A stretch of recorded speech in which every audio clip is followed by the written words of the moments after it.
नमस्कार।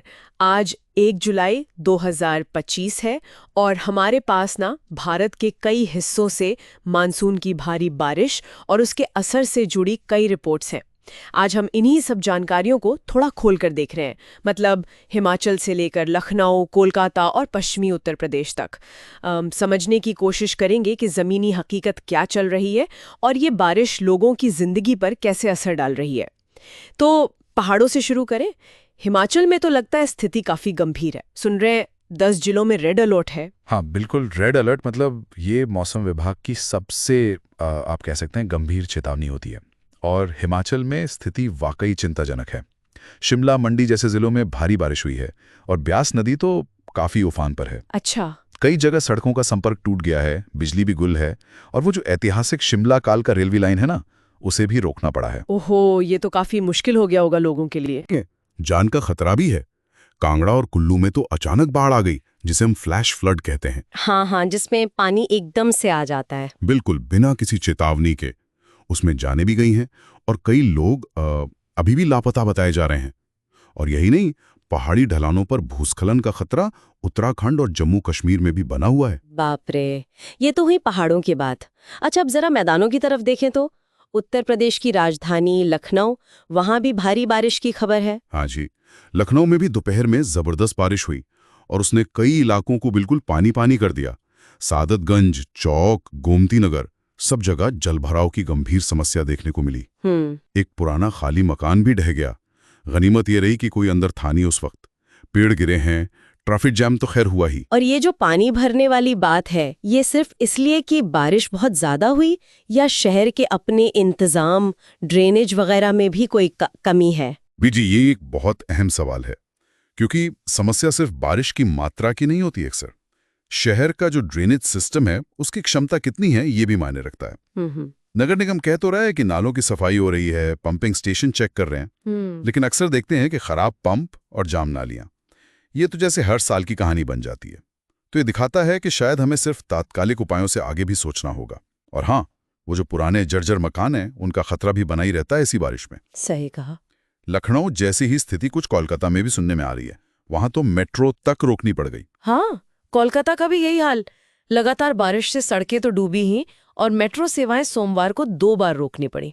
एक बार तो चांदनी चौक और सेंट्रल गिरीश पार्क के बीच सुरंग में पानी भर गया था। अच्छा, सुरंग में पानी? जी। और दूसरी बार बेलगचिया स्टेशन के पास एक दुखद आत्महत्या की घटना हुई, उसके कारण भी सेवा बाधित हुई। यात्रियों को जाहिर है भारी परेशानी हुई। तो कोलकाता की स्थिति भी यही दिखाती है कि कैसे तेज बारिश मौजूदा ड्रेनेज सिस्टम पर कितना भारी पड़ सकती है। बिल्कुल। यहाँ बल्कि एजेंसियों के बीच मतलब मेट्रो और कोलकाता नगर निगम केएमसी के बीच तालमेल की कमी को लेकर भी कुछ सवाल उठे। अच्छा। केएमसी ने वैसे टीमें लगाई हैं, पोर्टेबल पंप भी लगाए हैं और 24-27 निगरानी का दावा भी कर रहे हैं, पर जो जमीनी हकीकत है वो बताती है कि चुनौती तो बड़ी है। बिल्कुल। अच्छा, शहरों से हटकर अगर थोड़ा ग्रामीण इलाकों की तरफ देखें तो पश्चिमी उत्तर प्रदेश में मेरठ के पास बिजनौर जिले में गंगा नदी का जलस्तर बहुत तेजी से बढ़ा है। हाँ, ये भी एक अहम खबर है। बिजनौर में सिर्फ 2 दिनों की बारिश में गंगा का बहाव 40,000 क्यूसेक से बढ़कर सीधा 1,60,000 क्यूसेक हो गया। मतलब 1,60,000 क्यूसेक 2 दिन में? जी हाँ, 2 दिन में। क्यूसेक मतलब क्यूबिक फीट प्रति सेकंड। ये पानी के बहाव की रफ्तार मापने की इकाई है। तो समझिए बहाव लगभग 4 गुना हो गया। हालांकि पानी अभी खतरे के निशान से नीचे बताया जा रहा है, पर 25 से ज्यादा गांव ऐसे हैं जो बाढ़ के प्रभाव में आ गए हैं। तो इसका असर क्या हुआ है इन गांवों पर, मतलब खेती वगैरह पर? हाँ बिल्कुल। ब्रह्मपुरी जैसे कई गांवों में खेती की जमीन डूब गई है। पुल तक पहुंचने का जो रास्ता है वो बंद हो गया है और तेज धारा से ना मिट्टी का कटाव बहुत हो रहा है। इससे फसलों को और जो कच्चे मकान हैं उनको खतरा है। जिला प्रशासन ने वैसे फ्लड पिकेट वगैरह स्थापित किए हैं और लोगों को नदी किनारे जाने से मना भी किया है। तो ये जो अलग अलग जगहों की रिपोर्ट्स हमने देखी, इनसे कुल मिलाकर एक तस्वीर ये उभर रही है कि मॉनसून का असर कितना फैला हुआ है और कितना अलग अलग तरह का है। कहीं पहाड़ों पर भूस्खलन और फ्लैश फ्लड का खतरा, तो शहरों में पानी भरने और बुनियादी ढांचे की चुनौतियां, और गांवों में नदियों का बढ़ता जलस्तर और जमीन का कटाव। बिल्कुल सही।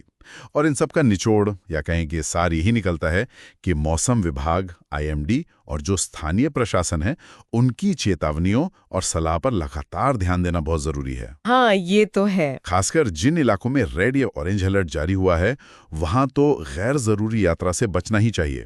नदी किनारे, पहाड़ी सड़कों और जहां पानी भरने की आशंका हो, उन इलाकों से दूर रहना ही समझदारी है। शहरों में ये घटनाएं बार बार ड्रेनेज सिस्टम और उसके रखरखाव पर गंभीर सवाल खड़े करती हैं। और हाँ, एक आपातकालीन किट और जरूरी सामान तैयार रखना, ये तो हमेशा ही एक अच्छी आदत है। बिल्कुल। और चलते चलते एक सवाल शायद हम सोचने के लिए छोड़ सकते हैं। ये जो अलग अलग घटनाएं हम लगभग हर साल मानसून में देखते हैं, क्या ये सिर्फ मौसम की एक तात्कालिक चुनौती भर है, या फिर ये हमारे शहरों और गांवों की जो लंबे समय की प्लानिंग है, उनका जो बुनियादी ढांचा है, उसका डिज़ाइन है, और आपदाओं से निपटने की हमारी तैयारी, उस पर भी कोई गहरा सवाल उठाती हैं? इस पर सोचा जा सकता है। खैर, अगली बार फिर मिलेंगे नई जानकारियों के साथ।